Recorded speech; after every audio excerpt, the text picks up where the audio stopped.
Muli pong nagbabalik ang programang Kapitulo Bersikulo. Maraming salamat po sa inyong lahat mga suki naming taga-subaybay sapagkat hindi po kayo bumibitiw sa ating pong programa. Nandiyan pa rin po kayo mula pa kaninang umaga hanggang sa mga oras na ito. Amin pong kagalakan na kayo po ay aming makasama sa loob po ng isang oras muling pagtatanghal ng programang ito. Naka-live streaming pa rin po tayo sa ating Facebook page. At sana po ay nasa mabuti kayong kalagayan, samantalang tayo po ay patuloy na nag-aaral ng salita ng ating Panginoong Diyos dito po sa ating programa na naka-live stream. Sa amin po mga kababayan na nanonood po dyan sa ibayong dagat, sa mga kapatid natin dyan sa Dubai, sa Saudi Arabia, dyan po sa Qatar, dyan po sa Ireland, dyan po sa may Hong Kong, sa Singapore, sa Malaysia, at dyan po sa bandang, ano pa ba itong lugar na New York, yan. Sa Sweden, marami po tayong mga nanonood natin mga kapatid dyan sa iba't ibang panig ng sanlibutan. Dyan sa Sydney, mayroon ding nanonood sa atin dyan. At dyan po sa Switzerland, maligayang panonood po sa inyong lahat. Sana po ay nasa mabuti po kayong kagalagayan. Samantalang ang ating mga kababayan naman dito sa Luzon, Visayas and Mindanao na nanonood sa atin, maligayang panunood po sa inyo at hangad po namin na kayo po ay pinagpapala ng Diyos sa ating pong pagtatanghal ng programang Kapitulo Bersikulo. Hindi po ako nag-iisa sapagkat makakapiling pa rin po natin ngayon at makakasama sa pagsagot sa mga tanong po na ipinadala ninyo sa amin ang kapatid na Aldrin Ruetas. Kapatid na Aldrin, magandang umaga sa iyo.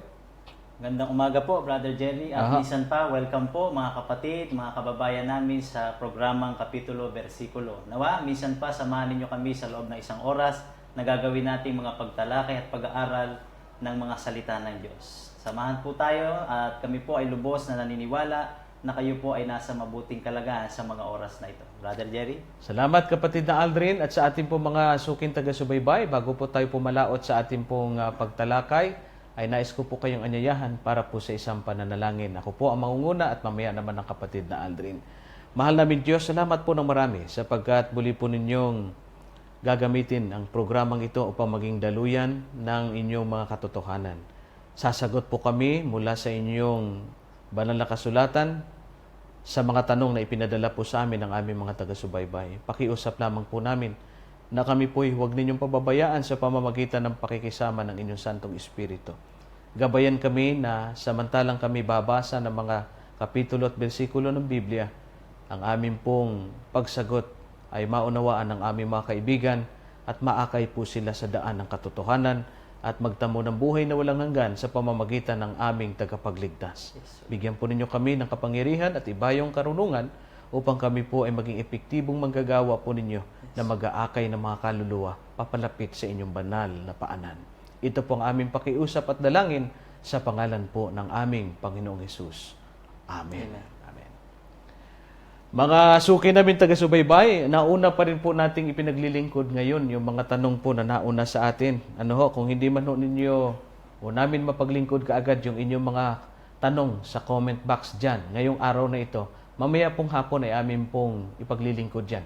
Uubusin lamang po muna natin yung pong mga nauna na mga tanong. Siyempre, 5 po yan. First come, first serve. No? Yan ang ating gagawin. Unahin muna natin kapatid na Aldrin yung mga naunang na ipadala sa atin. So ngayon po ay sasagutin po natin yung tanong mula kay Ulyanton Sol. Ang tanong po niya ay mula po pinadala niya noong November 13, 10:14 a.m. 2017. Parang sinabi po dyan na nasa kanan ng luklukan si Jesus Christ. Tama po ba? Ay, opo. Totoo po na binabanggit ng Biblia na si Kristo po ay nakaupo sa kanan ng Ama. At nakaupo siya sa kanan. Basahin mo nga kapatid na Aldrin. Alam ko mayroong talata sa Biblia niyan, ano? Na siya ay nakaupo sa kanan ng Ama. Pakibasa, nakakita mo na kapatid natin. Sige nga. Ito po sa aklat po ng Kolosas, Kapitulo 3, ang bersikulo po ay 1. Kung kayo nga'y muling binuhay na kalakip ni Kristo, ay hanapin ninyo ang mga bagay na nangasa itaas, na kinaroroonan ni Kristo, na nakaupo sa kanan ng Diyos. Ayan. So nakaupo po siya sa kanan ng Diyos, sa kanan ng Ama. nung makita rin siya doon sa Aklat ng Gawa nung binato si Esteban, di ba?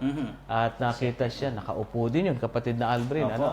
nakaluklok. O, na sa kanan din ng Ama. Sige nga, pakibasa mo rin yung Ito talata. po sa Aklat ng Mga Gawa, sa Kapitulo 7, versikulo 55. Datapwat siya'y palibhasa puspos ng Espiritu Santo, Ayan. ay tumitig na maigi sa langit, at nakita niya ang kalwalatian ng Diyos, at si Jesus na nakatindig sa kanan ng Diyos. Oh, nakatindig naman yan. Kaupo naman yung isa sa luklukan. Puros kanan Puro yan. kanan. Oh, ang tanong, hindi ba pwede siyang kumaliwa? Alam niyo. Yun po kasing langit, no, kapatid.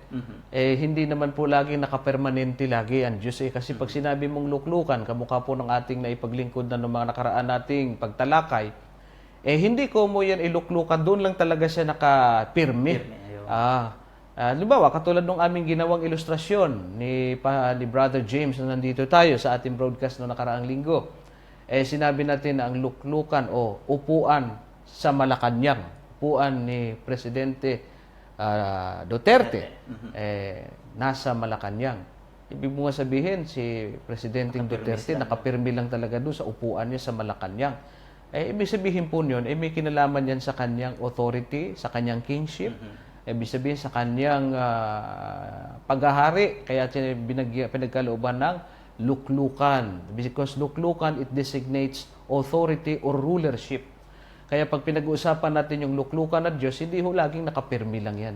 Bagamat totoo, mayroon naman siyang kaharian, mayroon naman talagang luklukan, pero hindi ho laging nakapirmi lang ang Panginoon. Kaya nga, ang Biblia nagsasabi siya ay omnipresent, nasa lahat ng dako, sapagkat ang kanyang presensya ay nasa lahat at mararamdaman ang lahat ng dako. Sa Biblia kasi yung salitang kanan, mayroong kahulugan yan.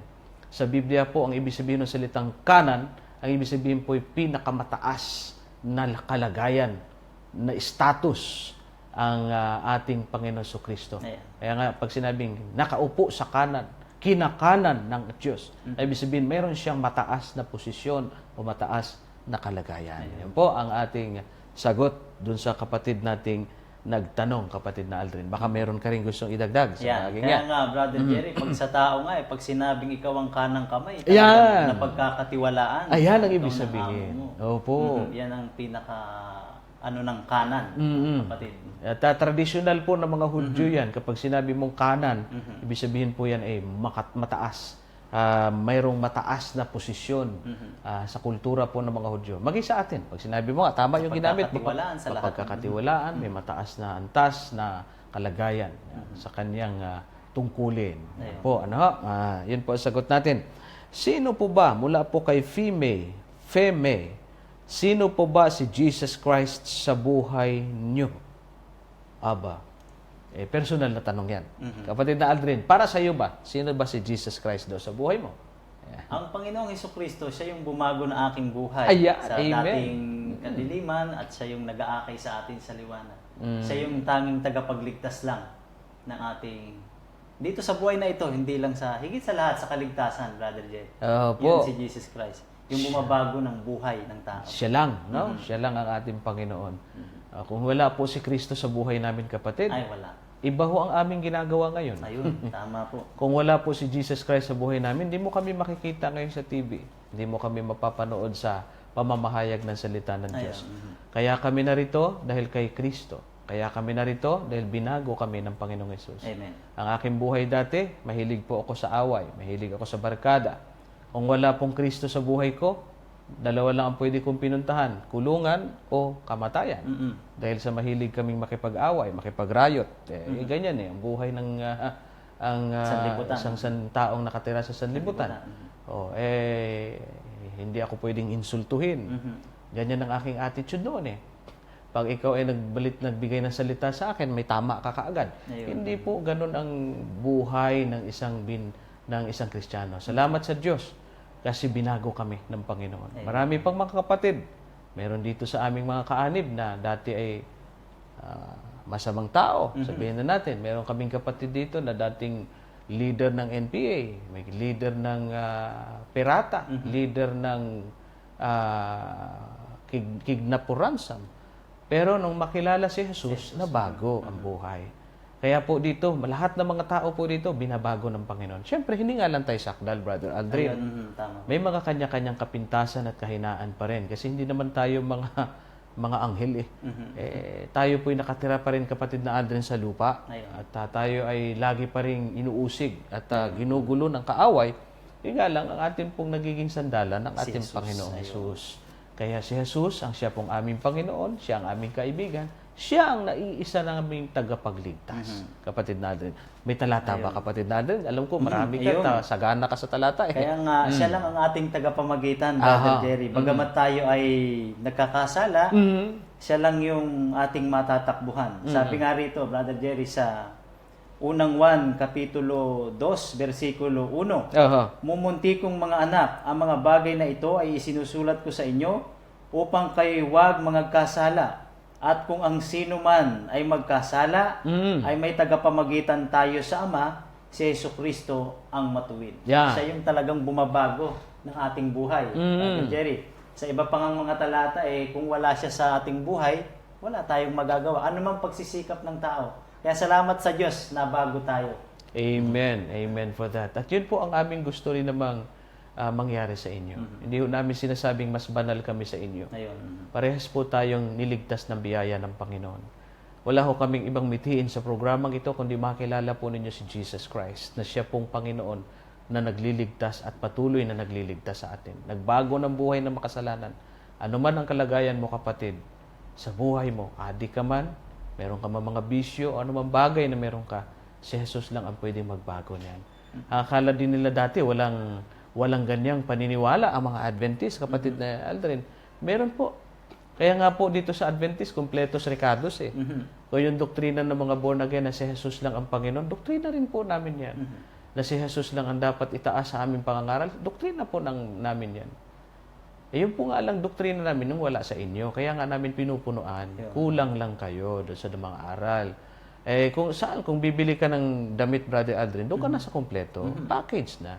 So yung truth dito, nandito lahat. Magbanggit po kayo ng katotohanan nasa Biblia na wala rito sa Adventist.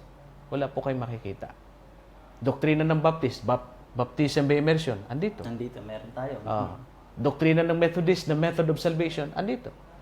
Doktrina ng mga born again na si Kristo lamang ang siyang kailangan iligtas at magbabago ng tagapagligtas at magbabago ng buhay. Andito rin. Evangelical doctrines, andito. Ang wala lang dito, yung one save, always save. Wala sa Biblia yun eh. At yung tinatawag nating immortality of the soul, yun lang ang hindi natin tinatanggap at dinodoktrina dahil wala sa Bible. Pero yung meron tayo dito, na mga katotohanan, yun ang wala sa kanila. Yun naman ang ating itinuturo ngayon na kakaiba sa turo ng Seventh-day Adventist na unique, katulad ng Sabat. Tanda ng bayan ng Diyos yan. Wala yan dun. Marami. May pa. Bawal yung mga karumal-dumal ng mga hayop dahil ang ating katawan ay templo ng Espiritu Santo. Yan ang wala dyan sa iba. Ano pa? Na yung ating pong iglesia ay kakasumpungan mo ng tunay at mga dalisay na aral. Yun po ang wala po doon sa iba. Kaya kung maghahanap po kayo ng katotohanan, mag-Seventh-day Adventist po kayo. Kumpletos recados ang mga katotohanan meron dito. Makikita nyo rin si Jesus, makikilala nyo ang Panginoong Jesus. Itinataas sa pangangaral. Ano po? Yan po ang aming sagot doon sa ating kapatid na nagtanong. Kapatid na Aldrin, mula naman ito doon kay Nestor Ispornia. Yun pa rin yung nagtanong kanina, no? Floor. Kahit ano pa man ang ating religious, paggalang at pagrespeto po ang kailangan ng bawat isa sa atin dahil may kanya-kanya po tayong kahilingan at connection sa ating mahal na Panginoon. Respect to each other. November 13 po niya yan comment, 10:26 a.m. Unang-una kapatid na, salamat po sa inyong comment na para bagang ang gusto niyang palabasin, hindi tayo nagre-respeto rito sa ating programa ng ibang reliyon. Salamat po sa inyong opinion. Opinion naman niya yun eh. Tama po. Naintindihan naman natin siya doon eh. Pero alam niyo po ang programang ito kasi, Brother Alden, ay apologetics. Pag sinabi po ninyong apologetics, ito po ay depensa. Dahil sa meron pong umaatake at bumabatikos. Kaya naman tayo sumasagot doon sa hinihingi ng ating mga taga-subaybay. Kung sila ay mayroong narinig na ganito, isinasangguni sa atin. Ayun. Gusto nilang ikinukumpirma sa ating programa. Ayun. Kasi hindi naman to devotional type of program. Doctrinal po ito and apologetics, pagsagot at pagdepensa sa mga doktrina. Yan. Natural, pag dumidepensa ka, mayroon ka talagang matatamaan, masasagasaan, masasaktan. Pero hindi po namin intensyon manakit. At hindi din nalaman lalo naming intensyong mambastos o hindi magrespeto. Ayun. Kung mapapansin po ninyo, humihingi kami palagi na pasintabi po. Ayan. Oo, paumanhin po kung nasaktan po namin kayo, hindi po namin intensyon yon. Bakit po? Biruin mo, mangangaral ka ng Sabat. May magre-react yan dahil mayroong linggo. May tutol. May tututol dyan. Mangangaral ka ng si Kristo'y tunay na Diyos. Mayroong nagtuturong si Kristo ay hindi tunay na tao, hindi tunay na Diyos. Tao lang talaga. Di magre-react yun. Sasabihan kang kulto ang Adventist. Ayun. Ano ang gagawin mo dyan? Praise the Lord ka? Kapatid, hindi pwede yun. Ayun. Kailangan, depensahan natin yung inaatake sa atin na hindi naman tama. Relihiyon natin ay relihiyon na puro bulaan. Narinig nyo naman yung mga nakita nyo naman dyan kanina pa. At dyan din mismo sa inyong Facebook page na pinanonood. Gagamitan tayong bulaan, hakayin sa impyerno, meron pa nga dyan ng basto sa atin ay tipan daw, ay panty. Anong gagawin mo dyan, kapatid? Di siyempre, sasagutin natin, pero hindi nawawala yung respeto natin. Tama po kayo diyan. Pero kung pag-uusapay doktrina, hindi po pwedeng hindi natin ibunyag, kapatid na Aldrin, kung ano yung mali, kung ano yung tama, ihayag. At yung mali, ibunyag, kapatid na Aldrin. Yun po ang natin, ang ating mithiin sa programang ito. Bawal ho dito, yung pong masama ang yung puso hindi sanay sa ganito, huwag ho ditong manood. Doon ho kayo maghanap doon sa programang devotional type. Hindi nyo makikita yun. Kasi itong programa natin, apologetics. Doktrina po ang pinag-uusapan dito. At saka depensa sa mga umaatake sa Seventh-day Adventist. Natural, pag dumipensa ka, tulad lagi namin sinasabi sa programang ito mula pa noon, pag dumipensa ka, hindi pwedeng malamya ang salag mo. Pag sinuntok ka ng malakas, sinipa ka ng malakas, kapatid, hindi slow motion. Kailangan mabilis ka. At pagka ikay sumalag ng ganyan, lalo na kung nag-aral ka ng martial arts. Example lang ko ito ha. Hindi baka sabihin nyo na marahas si Brother Jerry. Nagmumostra pa ng karate. Hindi po. Ang ibig naman sabihin po, ilustrasyon lang po ito. Pag dumipensa ka, kapatid, mayroon talagang lakas. Meron talagang lakas yan, at kapag dumipensa ka at sumalag ka, babalik talaga yung puwersa doon sa umaatake. Mararamdaman niya talaga. Kaya ho, dito sa ating programa, may ganyan, kapatid. Pero hindi ho namin inaalis yung salitang respeto. Tama po kayo dyan. Pero yung salitang respeto, hindi nangangahulugan yan, tumahimik ka na lang kahit mali na ang sinasabi sa iyo. Yun ang masakit doon na dapat nating makita yon. Hindi ko mo nagrespeto ka, manahimik ka. Sabihan kang kulto, anong gagawin mo? Tatahimik ka na lang? Sasabihin kang nagdadala sa impyerno o mga Adventist? Hindi pwede yun. Kung ikaw yung Adventist, kapatid, huwag nang manood dito. Kung ayaw mong may ganyang damdamin na parang nananakit sila, wag. Kung mahina ang puso mo dito, bawal ka rito po. Doon po kayo maghanap ng devotional type program sa ibang mga programa. Yan. Pero dito po, depensa. Kaya naman ito gusto ng maraming mga taga-subaybay. Kapatid na Aldrin. Kaya nga dito, Brother Jerry, ipinaglilingkod natin, kagaya ng nabanggit nyo, at sa ating kaibigan na nagtatanong, ito po ay tungkol sa aral. Siyempre, kagaya ng ating sinasampalatayan sa loob ng Seventh-day Adventist Church. Kaya tayo ay sumasagot. Hindi parang bigyan natin silang walang paggalang. Pakinggan po ninyo ang binabanggit ng Biblia sa aklat po ng Kawikaan, sa Kapitulo 18, ang talatay 5, ay may ganitong nakasulat, Brother Jerry. Sige po. Igalang ang pagkatao ng masama ay hindi mabuti. Niiligaw man ang matuwid sa kahatulan. May mga hindi maiiwasang pangyayari pala, Brother Jerry. Sa Biblia, kapag mali na, hindi pwedeng igalang. Ayaw ng Panginoong Diyos po yun. Kaya itong programang itong kapitulo, bersikulo, nadaanan ninyo, napanood ninyo, hindi maiwasan na sasagot tayo kasi may naniniwala nga Halimbawa, Brother Jerry, si Kristo'y tao lang sa kanyang likas na kalagayan, tinututulan po hindi natin, kundi ng Biblia. Correct. Sa naunawa ang ipinagkaloob sa atin ng Diyos ng banal na Espiritu. At ano pa pong sinasabi ni Apostol Pablo, Yan, Brother Jerry? sige pa. Dito po sa aklat ng Roma, sa Kapitulo 14, ang talata po'y 16, huwag nga ninyong pabayaan na pagsalitaan ng masama ang inyong kabutihan. Yan. Galing sa Diyos yan eh. Yan, tama. Yung mga pagtuturo natin na itinutuwid natin sa mga dati nating mga pinanggalingan, hindi tayo papayag ngayon na sikilin yung katotohanan na yun. Tama. Brother Jerry. Kaya salamat kapatid ay, hindi naman para hindi natin sila respetuhin. Maganda yung layunin mo kapatid eh. Pero unang gagalangin namin ay ang Panginoong Diyos. Correct. Siyang nagkaloob sa atin ng katotohanan ito, Brother Jerry. Amen. Amen for that. Kaya sana po ay maunawaan po ninyo kami. Ayun. Oh. Mahalin niyo po kami. Panalangin niyo po ang programang ito. Marami po tayong nahihikayat sa Panginoon. Kapatid, na ang sabihin nga natin ang style ng programang ito ay apologetics. Ayun. Pagdepensa.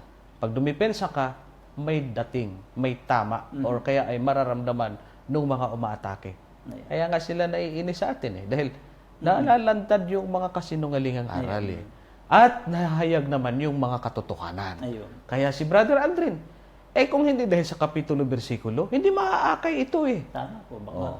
Hindi ka madadala sa devotional, Brother Aldrin. Tama ba? Tama po. Kasi ang devotional mag-i-strengthen ng pananampalataya. Sa loob na po natin ginagawa yan. Pero yung akayin mo ang tao sa katotohanan, gagamitan mo talaga ng doktrina. At sa pagpapahayag mo ng doktrina, meron ka talagang masasagasaang maling aral. Ayan. At yung masasagasaan mong maling aral, magre-react. O kaya tayo inaatake. Pag inatake ka, syempre, kailangan ng salag mabilis, Ayun. malakas, mararamdaman noong umatake. Yan naman yung sagot natin dyan. Ano kapatid Aldrin? Isa pang talata, Ayan. Kawikaan 25, versikulo 9. Ang sabi rito ay ganito, ipaglaban mo ang iyong usap sa iyong kapwa at huwag mong ihayag ang lihim ng iba. Sa Ingles, ang ganda eh. Sabi sa King James Version, debate thy cause with thy neighbor himself and discover not a secret to another. So, debate. Pero hindi naman kami naghahanap ng debate. Pagsanggalang lang. Kapatid na Aldrin. Pero ang sabi, huwag lang i-expose, huwag lang ihayag Yung lihim. ang lihim. Ang ibig sabihin yan, walang personalan. Yun, hindi Walang personalan. Hindi ho kami nang-aatake ng personal. Yun yung paggalang na sinasabi niya. Iyan ang paggalang. Yan po ang paggalang. Ano? Parang sa boxing. Tingnan mo yung mga boxer. Kahit nagsusuntukan sila, May pagkatapos seconds, niyan yakapan eh. Bakit? Sports lang eh. Ganon din po rito. Alam niyo yung mga nakakalaban namin sa mga diskusyon, hindi man ho namin sa ipinagmamalaki. Mga kaibigan po namin. Mayroon kami mga naging kadibating mga Muslim, ngayon kaibigan namin. Kahit saan kami magkita, nagyayakapan kami. Nagtatapos sa masayang Masaya. Sina Brother Ahmad, sina na Brother Rashid Ustad Indasa, Barcelon. sina Ustad Barcelon. O yung mga kaibigan natin, mga evangelical na mga pastors. Pag nagkikita tayo, Masaya. masaya. Lalo na yung nakadebate rin ni Brother Ronaldo Bido, si Brother Alvin Gitamundok ng Catholic Faith Defender, binabati po natin yan. Kaibigan natin yan eh. Nakadebate ko rin ng 2 beses sa radyo yan, on the air. Pero napansin po ninyo, mga kaibigan namin sila. Kasi hindi naman tayo maatake ng personal. Aral lang. At kahit sila naman, naintindihan din nila yung ibig natin sabihin. Naintindihan din nila. Ang hindi nakakaintindi, yung mga nanonood. Kung minsan, di ba? Sa boxing, yung nagre-react yung audience eh. Mantalang yung dalawa, kahit player, magbugbugan doon sa loob, nagkaintindihan kasi ang laban lang. Ganun po. Ganun din po sa ating pangangaral ng salita ng Diyos. Ano po? Salamat na marami, kapatid na Nestor Esporna Flor. Okay, mula naman ito kay Gilberto Antonio. Hello po sa inyong dalawa, Brad Jerry. Yan, sabi niya, good noon po sa inyo. Ask ko lang, ano po ang masasabi ninyo sa mga ngaral na lantarang ipinangangaral na pwedeng magturo o magbitaw ng masasamang salita? Naku po, alam kong alam mo na. Ikaw na ang sumagot nito, kapatid na Aldrin. Sapagkat ang katuwiran ng mga ngaral nito ay mababasa naman sa banal na kasulatan o Biblia. Ano po ang masasabi nyo rito? Maraming salamat po. Yan po ay tinanong niya sa atin noong November 12, 12:04 p.m. Gilberto Antonio. Nakuha mo, kapatid na Aldrin, ano? Ano daw ang ating comment doon sa mangangaral na lantarang ipinangangaral na pwedeng magmura o magbitiw ng masamang salita, sapagkat ang katuwiran doon ng mga ngaral na ito, mababasa naman daw sa Biblia. Anong masasabi mo rito, kapatid na Aldrin? Marahil yung binabanggit niyang mga salitang ulol, Brother Jerry, sa Biblia, subalit hindi niya naunawaan yung binabanggit niya, yung sinasabing mangangaral na yon, mga kababayan. Pero sa Biblia po, hindi po ipinahihintulot ng ating Panginoon at ng mga apostol ang mga bagay na ganong pananalita. Ito po sa unang Pedro, sa Kapitulo 2, ang talata po ay 1. Kaya't sa paghihiwalay ng lahat na kasamaan at lahat ng pandaraya at pagpapaimbabaw at mga pananaghili at ng lahat ng panglalait, hindi po pinapahintulutan yon ng ating Panginoon. Ganon din po sinasabi ni Apostol Pablo sa mga kapatid sa Efeso, sa Kapitulo 4, versikulo 31, ay ganito po ang nakasulat. Sige, kapatid. Ang lahat ng kapaitan at kagalitan at pagkakaalit at kadaldalan at panglilibak ay mga alis nawa sa inyo, pati ng lahat ng masasamang akala. Ayun! Ayaw po ng ating Panginoong Hesus yun, Brother Jerry. Oo. Paano po naman natin malalaman yung mga ngaral na hindi dapat kalalabasan ng mga ganon, mga uring pananalita? Ito po yung mga ngaral na dapat nating hanapin. Ayan. Malakyas, Kapitulo 2, versikulo 7. Sapagkat ang mga labi ng saserdote ay dapat mag-ingat ng kaalaman at kanilang marapat hanapin ang kautusan sa kanyang bibig. Hindi yung masasamang panglait. Sana nakuha ninyo, kaibigan, yung nais ang pahayag ng Biblia. Maganda yan. Hindi yung panglilibak, hindi yung mura, parang nagpuputo-kutsinta siya. Sa mga nagtatanong, ganyan yan mga kaibigan. Baka sabihin nila, pinaratangan mo. Totoo ba na nangyari? Hanggang ngayon, Brother Jerry, nung nanggaling ka doon, narinig yan? Nung tayo po, nasaksihan natin, pag Bible Exposition, sa Araneta Coliseum, ay talagang nakatikim yung nagtatanong ng malutong. Malutong talaga. Talagang gumagamit pa nga siya ng UP Dictionaryong Pilipino para pangatwiranan lang. Kami din nung araw, mga kababayan, pinagtatanggol namin yung mga pang-aatake ni Brad Eli na mga pag-aglahi. Sabi namin, biblical, gagamit pa kami ng mga sitas, teksto, sa galasa, yung mga mangmang, babase rin kami ng ibang salin para lang palutangin na pwede. Hindi mali yung binabanggit niya. Pero matanong kita ng totoong ito galing sa puso na karanasan. Opo. Nung ipinagtanggol nyo dati, yung ganong mga pag-aaglahi niya, yung kaniyang pagsasabi ng GAG, TANGA pa yun. TANGA. At saka kung ano pa yung kung ano-ano pa mga puto kutsinta, kung ano-ano pa bibingka diyan, o ano pa diyan. Hindi daw mura yun Hindi. Sabi niya. At yun din ang inyong ipinagtatanggol. Pero nung inyo bang ipinagtanggol yan noon, meron ba kayong reservation na parang mali talaga Ikaw, sa iyong karanasan? Alam mo, Brother Jerry, na-experience ko nung ako'y miyembro dyan, nataglay ko sa bahay. Kaya parang ang sama tignan. Ito ba ang iglesia ng Diyos, kako? Kasi 5 kami magkakapatid, ako po ang panganay, Brother Jerry. Kapag hindi sumunod, ay nagsasabi talaga ako ng TANJ. Kaya sinasaway ako ng mama ko nung araw. Ano bang bunganga mo na yan? Laman ka kay Soriano, tapos kaya pero hindi ka nagpuputo kutsinta. Muntik na rin. Ayaw mo yun. Naku, talagang ginawa mo rin. Sa mga kapatid ko. Kasi ang inisip mo noon, walang problema yun. Dahil tsaka ang turo sa amin, basta wag lang daw kapatid sa pananampalataya. Gaya ng binabanggit niya sa Mateo. Yun ang teksto kasi yun niya. Yung raka. Sa kapatid lang daw yun. Applicable daw pwede sa mga... Pero ngayon, nung nag-aral ka, totoo bang sa kapatid lang? Ang hahanapin pala sa bibig ng mga ngaral, hindi yung ganong klase. At syempre, pag sinabi mo bibig ng mga ngaral, ang tinuturuan dyan, hindi lang kapatid, kundi sa iba, sa ibang labas. Hindi ka pananampalataya. Kaya nga mga ngaral ka Aakayin mo sa aral yung mga hindi nakaalam ng aral. Mga ngaral. Tama po. Ang paraan daw ng iyong pagsasalita sa binasa mo, dapat kasumpungan excuse me po. Kasumpungan ng mabuting asal at mabuting pananalita. Hindi panlilibak. Ako'y awang-awa doon sa matanda nung nando sa minura nagtanong lang naman yung matanda. Ang tanda-tanda mo na wala ka pang pinagkatandaan Hysterical. Tapos ay ginamitan ng GAGO. Huwag kayong magagalit na na mga leader, mga miyembro doon sa samahang yon na pinanggalingan ni Brother Adel. Nating personal. Naitanong lang naman sa atin kasi hindi naman yan talaga lihim eh. Talaga Lantaran namang yan. lantaran yan at may mga video pa hanggang Tsaka ngayon kahit dyan. ngayon, Brother Jerry, binabanggit niya yan. Patuloy pa rin, ganun pa rin. Dinidepensa pa rin. Pinagtatanggol lang kanyang mga manggagawang kaswato niya ron. Oo nga, sabi ko nga noon, no, may kausap akong katulad mo rin miyembro dati na sarado rin ang isip noon eh. Mabuti ko, nabuksan talaga. Eh sabi niya, hindi kayang pagmumura, brother. Ano ba ang tawag mo daw doon sa taong walang natatakot o natataranta? Ay, di. EAGNG.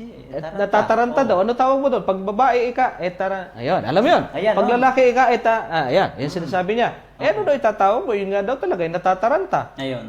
Pag sinabi daw, walang alam yung tao, edi GAGO daw yan. Yun na nga yung tawag mo. Tawagin mo daw siya sa ganon. Ayun. Pero tanong natin, kayo mga kababayan naming nanonood, sa tingin mo ba ninyo, mabuting asal yun? Good moral and right conduct lang. GMRC yan eh. Sa panahon po natin noon ngayon lalo na noong panahon na matatanda nating mga magulang. Ay talagang Paduduguin ang bibig mo sa tsinelas kapag ka narinig yung ganyan mga ako pananalita. asin talaga eh.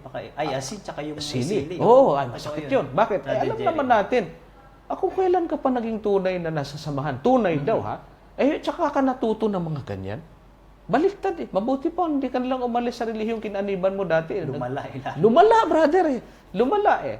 Ngayon po kayong mga miyembro diyan, pinanggalingan ni Brother Aldrin. Sige nga, kung papasa ba kayo sa GMRC? Kung hindi nga pumasa sa GMRC, baka sabihin nyo, ano yung GMRC? Pati GMRC, hindi alam. Good moral and right conduct po yun. Pag-uugali pong tama. Yun lang murahin mo yung tao o aglahiin mo isang malaking bagay na laban yan sa conduct o attitude ng isang matino at matalinong tao, kapatid na Aldrin. Sa GMRC yun, lalo na sa Biblia. Yung binasa mo, sukatin mo sa Biblia, hindi ka natapapasa, kapatid na Aldrin. Kaya, hindi ba mura? Brother Aldrin, ikay tatanungin ko, hindi ba mura yun? Ay, mura po eh. Mura, no? Mura. Paano sasabihin hindi mura? Meron bang katuwiran na sabihin hindi mura? Mura eh. Mura talaga eh. Ikaw ba naman sabihin ng ganyan? Hindi naman sa kapatid lang yan. Applicable. Hindi ho ba mas lalong, mas applicable pag hindi kapatid? Kasi nga, aakayin mo eh.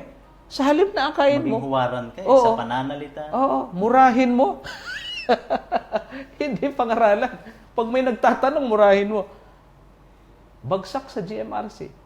Sa Biblia, ay lalong bagsak. Ayan.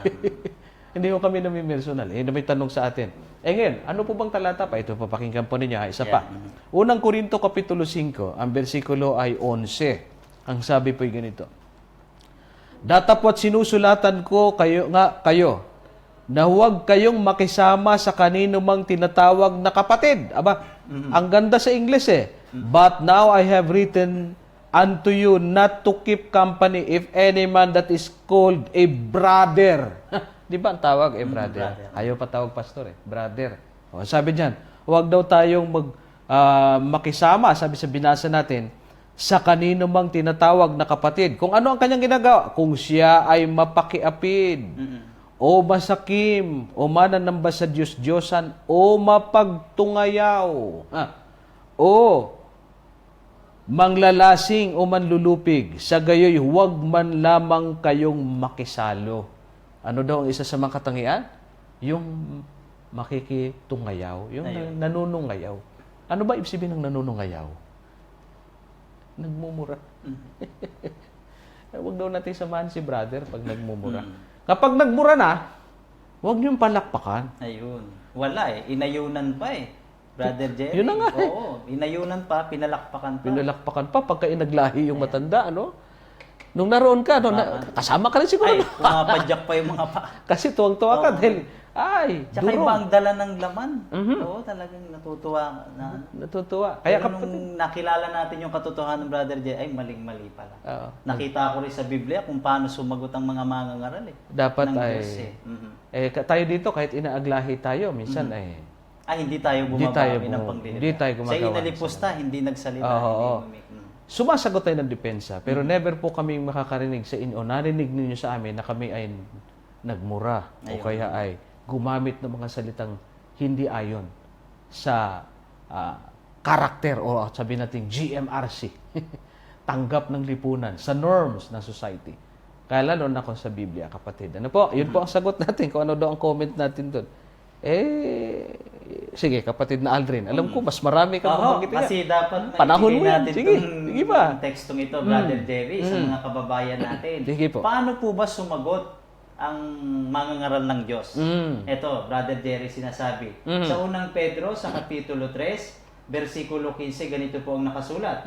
Kundi inyong ariing banal si Kristo na Panginoon sa inyong mga puso, na lagi kayong handa ng pagsagot sa bawat tao, Yan. na humihingi sa inyo ng katwiran, tungkol sa pag-asang nasa inyo, Ngunit? sa kaamuan at takot. Ayun. Pag-asang nasa inyo. Oho. Pag minura mo, magkaroon pa kaya ng pag-asa yon? Wala. Pakinggan po ninyo sa Aklat pa ng Kawikaan. Yan. Sa Kapitulo 15, versikulo 1 ay may ganito pang pahayag si Haring Solomon. Kung anong mangangaral ang dapat nating unawain. Ito po ang sinasabi. Ang malubay na sagot Yeah. ay nakapapawi ng puot. Yun. Ngunit ang mabigat na salita ay humihila ng galit. Kaya ang daming, ewan ko lang, mga kababayan po namin. Ang malubay na sagot, nakapapawi ng puot eh. Oo. Pero pag ang sagot mo ay mabigat, ay talagang Galit. naku po. Kaya maraming, Hindi ko po alam, mga kababayan. kaya maraming kasong libel. Ayun, natumbok mo, Brother Jerry. Tama Daming po. kasong libel. Maraming nag-aabang sa kanya. Oo nga. Pero ang pakikitungo ng kapitulo, versikulo, Wala. nabanggit natin kanina, mismong mga kaibigan natin sa pakikipag-usap sa talakayan. Maganda naman ang nagiging Maganda. pagtatapos. Maganda ang pagkikipag. Kaibigan natin sila. Oo. Hindi tayo nagmumura sa kanila. Ayun.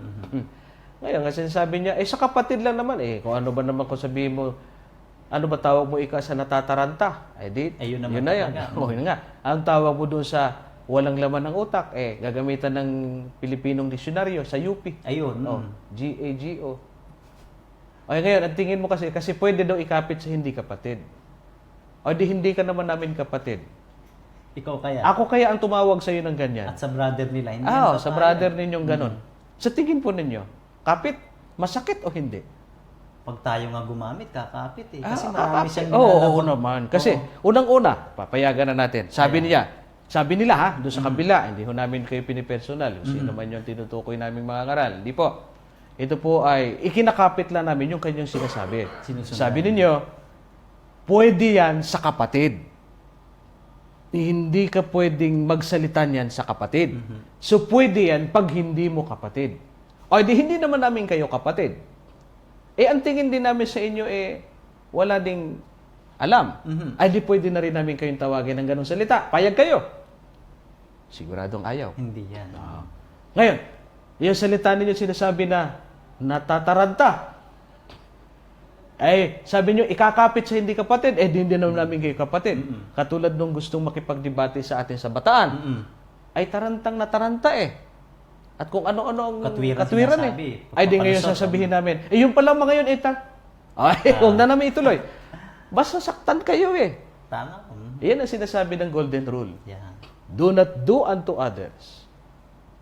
Kung ano yung ayaw mong gawin Huwag mong sa gawin iyo. sa Huwag mong gawin sa kapwa mo, yung ayaw mong gawin nila sa iyo. Ayan. Balik yan, kapatid, nagbubumirang yan. Kaya doon sa mga nagtatanggol, ang tawag nga ni Brother Bosek noon, yung kasamahan mo rin, na dating umalis din dyan, sampay bakod ng doktrina, hinihilot daw nila. Hinilot mo na rin.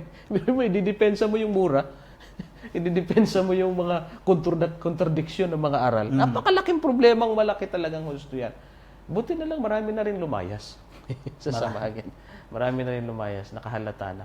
Hindi tanggap Bagsak sa moral Yan ang problema ng mga ayaw na 10 utos. Sira ang moralidad, kapatid na Aldrin. Sira ang morality talaga. Ano? Yan ang ating masasabi dyan. Comment yan natin. Yun naman ang sabi ni Gilbert Antonio. Yan ang gusto niyang sabihin natin. Ngayon, kay Gabriel Cajes, sabi niya rito, good morning, Brother Jerry. Pwede ba daw ma-invite na speaker ka namin sa Park Homes? Okay po, pwede naman po yan. Pag-usapan, by next year nga lang po. Kasi puno na po tayo hanggang December sa taong ito. Salamat po sa inyong comment o sa inyong invitation. Mula po kay Janice Bentoso, itatanong ko lang po, totoo po ba na pag namatay ang tao, humihiwalay po ang espiritu niya. Saan po pumupunta ang espiritu? Oh, Brother Aldrin, alam kong alam mo na yan. Kasi pinag-aralan na rin natin yan, ano? Eh, di ba ang balangkas ng tao, ano nga ba? Sige ka, kapatid na Aldrin. Katawan, Kaluluwa, no? Espiritu. Genesis 2:7. Sabi roon, nang nilalang ng Diyos ang tao mula sa alabok ng lupa, hiningahan ang kanyang mga butas ng ilong, at ang tao ay naging kaluluwang may buhay. Kaya nga ang ating sagot niya ay ang ating equation dyan, dust plus the breath of life equals soul. O alabok, dinagdagan ng hininga ng buhay, tinawag siyang kaluluwa, ayon sa Genesis 2:7. Ngayon, pag namatay ang tao, marireverse lang yung equation na yon. Dust or body or katawan minus the spirit or hininga ng buhay equals patay. Ay ngayon tanong, nasaan ngayon yung dalawang sangkap na yun? Ecclesiastes, alam ko. Ayan, nandyan na. Nakalagay na. Sige nga, pakibasa mo kapatid. Ito po, Ecclesiastes, Brother Jerry, 12. 12. Kapitulo 12, versikulo 7. At ang alabok ay mauwi sa lupa gaya ng una. Yan. At ang diwa ay mababalik sa Diyos na nagbigay sa kanya. Ay di magdadalawang maghihiwalay yung dalawa. Para maghihiwalay ang puti sa dikulor. Yung dong dust or yung alabok, babalik sa alabok. Dahil doon siya galing sa lupa. Yung hininga or yung espiritu, sa Ingles, the dust will return to the earth where it was. And the spirit will return to God who gave it. So yung dust, babalik sa pagkalupa. At yun namang espiritu o yung hininga, babalik sa Diyos. Nasaan na ngayon yung espiritu niya? Bumalik sa Diyos. Pero iba po yun sa kaisipan natin na ang bumalik sa Diyos, ikaw din. Hindi po. Yung bumalik sa Diyos, hininga lamang po yun ng buhay. Spark of life. Hindi po yung pag namatay ang tao ngayon, nandun na raw sa langit. Hindi po totoo yun. Ang bumalik lang sa Diyos yun, yung hininga lang niya. Wala pong anyo yun. Wala pong consciousness yun. Kasi hindi din yun identity ng tao. Na para bagang ang lumabas daw yung kanyang espiritu, kaluluwa na sa langit, nakaharap na sa Diyos. Hindi po. Ang bumalik lang sa Diyos, hininga lang. Hindi po ikaw yon or inner being. Hindi po inner being yon. Ang bumalik sa Diyos is just a spark of life. Buhay lang po yun. Parang hininga lang. Hininga lang talaga siya na nagbigay ng consciousness sa tao. Sa pagbabalik ni Kristo, ibabalik yon. Mula doon sa langit, yung hininga na galing sa Panginoon, ibabalik yon doon sa taong namatay na nasa libingan at magkakaroon ng pagkabuhay na maguli. Doon po magkakaroon ng pagkabuhay na maguli sa mga banal, dadalhin sa langit. Pero kung ikaw'y bubuhay na maguli sa masasama, hahatulan. Yun po yung pagbabalik ng buhay. Ano? Kapatid, yun po ang sagot natin doon sa tanong ng ating kaibigan na nagtanong sa ating kapatid na Aldrin.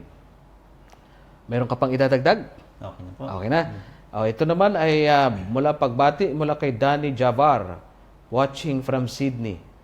Sa Sydney, binabati po natin yung mga kapatid dyan sa Sydney, Australia. Sydney ba? Australia? Direct, no? Australia or Canada? Australia.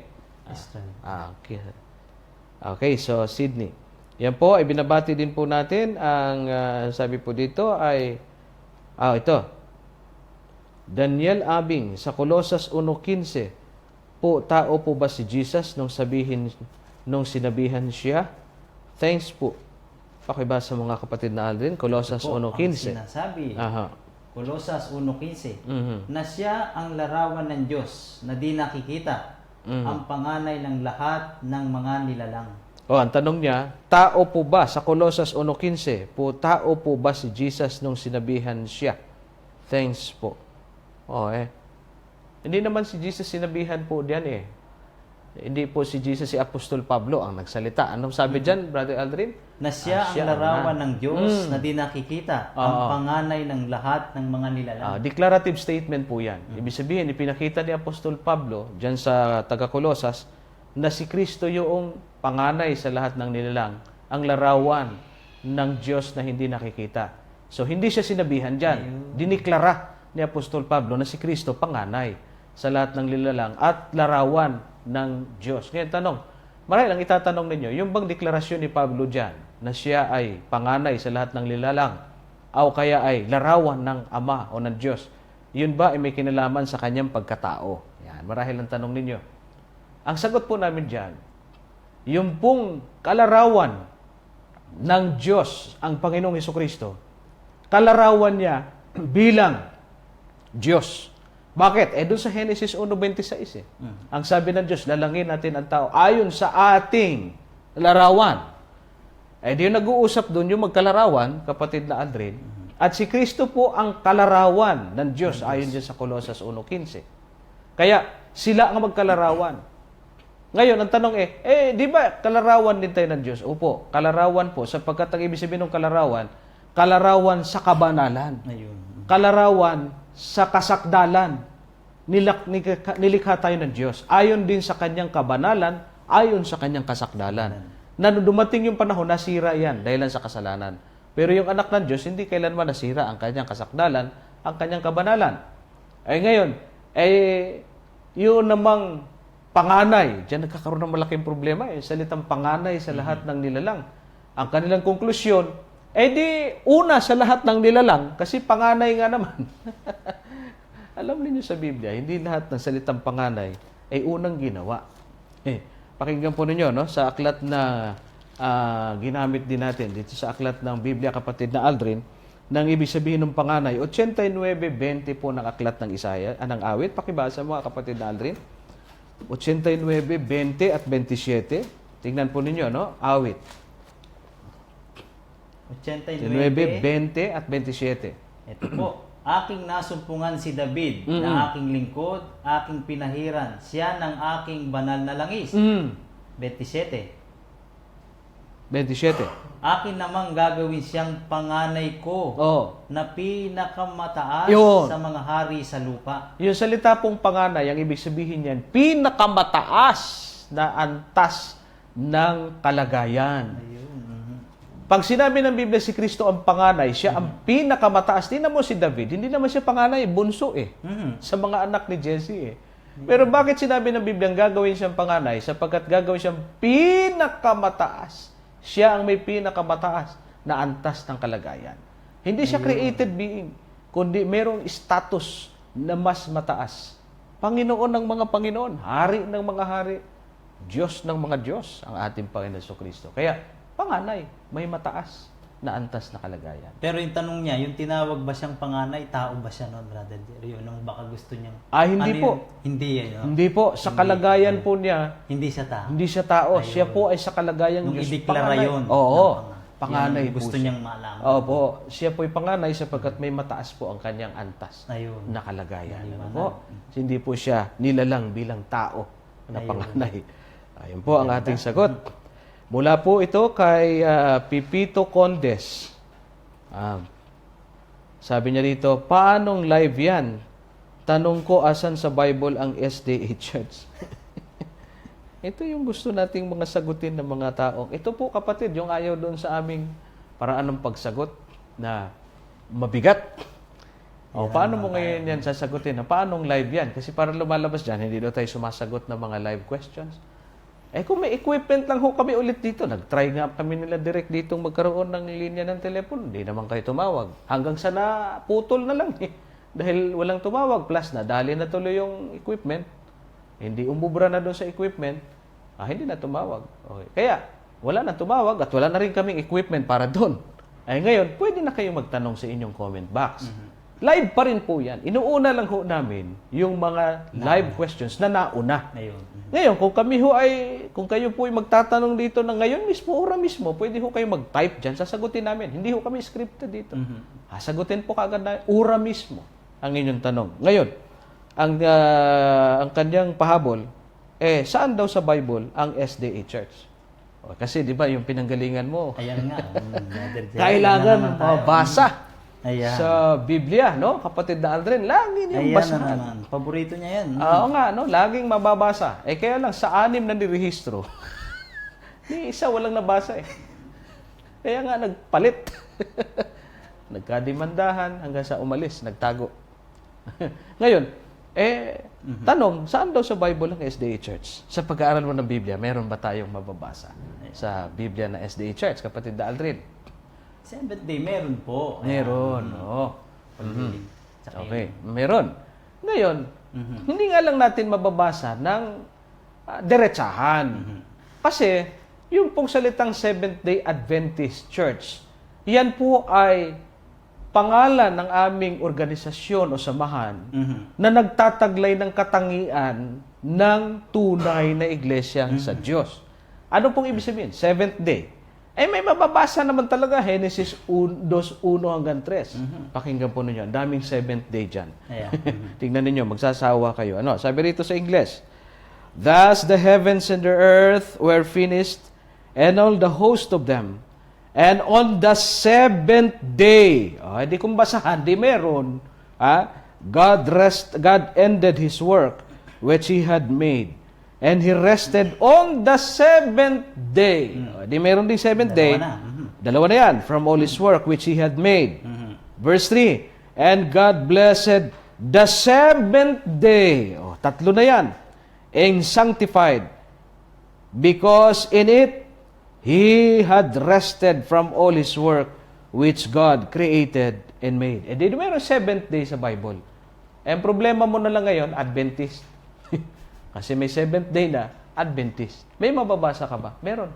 Ang ibig sabihin po ng salitang Adventist, naghihintay sa muling pagbabalik ng ating Panginoong Hesukristo. May mababasa po ba? Mayroon po.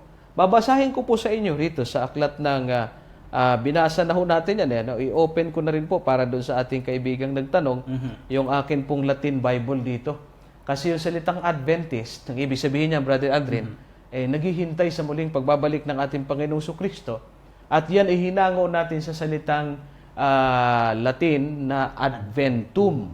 Adventum, na doon sa Tagalog natin ay muling pagbabalik ng Panginoong Hesus. Sa ikalawa, sa kanyang muling pagpapakita. Ngayon, babasahin ko po sa inyo ang aklat ng Tito, Kapitulo 2. Ang bersikulo po ay 13. Pakibasa mo nga sa Tagalog mo yan, kapatid na Aldrin. Ano? Tapos babasahin po natin dito sa ating Bulgata na Bible.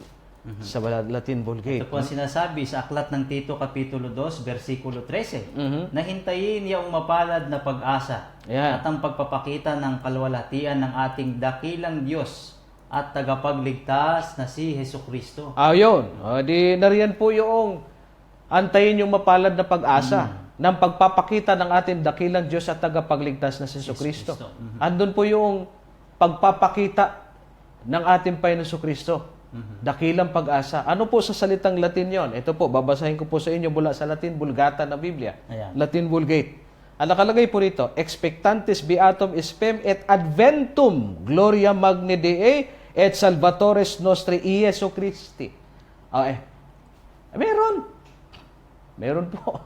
Seventh-day Adventist. Meron sa Biblia Hindi nga lang mababasa ninyo ng isahang basahan. Kasi nga, aral yan yung nagpangalan o yung aming samahang inirehistro, nagtataglay ng katangiang aral na unique na siya pong pinagsasama-samahan ng Seventh-day Adventist. Ibig sabihin, Seventh Day, nangingili ng ikapitong araw, Adventist, naghihintay sa muling pagdating ng ating Panginoon Jesucristo. Brother Aldrin. Ito po, sa nagtanong nating kaibigan, ano po? Ito, Brother Jerry. Naku, mabubunyag talaga ito, Brother Sige nga, Jerry. sige Pero nga. kalooban na rin ito ng Panginoon Sa kanyang mga programa, maaari siya ay hinahanapan niya tayong ganon. Meron nag-utos yung brother. Yung aking pinanggalingan. Alam naman ng ating mga viewers yan. Ng kapitulo, versikulo. Ipinatype niya kay Sister Luz. Ganun ba? Ayan. Ito ang pandaraya. Panliligaw talaga. Anong ginawa? Makinig kayo, mga kapatid, mga kababayan po namin. Expose yan, Ito na. Hindi gawa-gawa yan, Ipinatype bro. kay Brad Mel. Minsan, kung hindi available si Sister Luz, Si Mel Magdaraong, si MM, tawagin niya. Brother Mel, i-type mo nga dyan yung Seventh-day Adventist Church. Sa palagay mo, may lalabas po? wala. Ito po, Brother Eli, no praise spam, Seventh-day Adventist Church. Genesis to Revelation, Wala daw. wala po nakasulat. Alam mo sagot ng mga ngaral. Kita mo kapatid. Maari siguro, may kapatid tayong nagtatanong doon, Brother Jerry. Ang sabi niya ro sa kapatid natin nagtatanong, buti pa raw yung bawang at sibuyas nasa Biblia. Yung iglesia niyo, wala. Binasa niya yung sa aklat ng Bilang, Kapitulo 11, versikulo 5. Pero ang itatype niya, tignan mo ang pandaraya, Brother Jerry, sa mga kababayan namin. Ang kanya, ipapatype niya. Puputulin niya, ang papatype niya lang, Brother Mel, o Sister Luz, kung sino available. Brother Jerry, i-type mo nga dyan yung Church of God, Meron Itinipe. Meron, Itinipe. brother, ano? Ito po, Brother Eli, Oo. 12 chapters. Oo. New Testament. Makikita. Ang katunayan, pandaraya, Brother Eli. Brother Jerry. Oo, Brother Jerry. Napunta ko po tuloy. Kapalit kami ng pangalan. Delikado. Sa kalituhan. Oo. Okay. Ito po, makikita nyo, isang pandaraya, hindi niya kinumpleto eh. Ang nakarehistro, mga kababayan, Sige. Members, Church of God International, ipatype ninyo.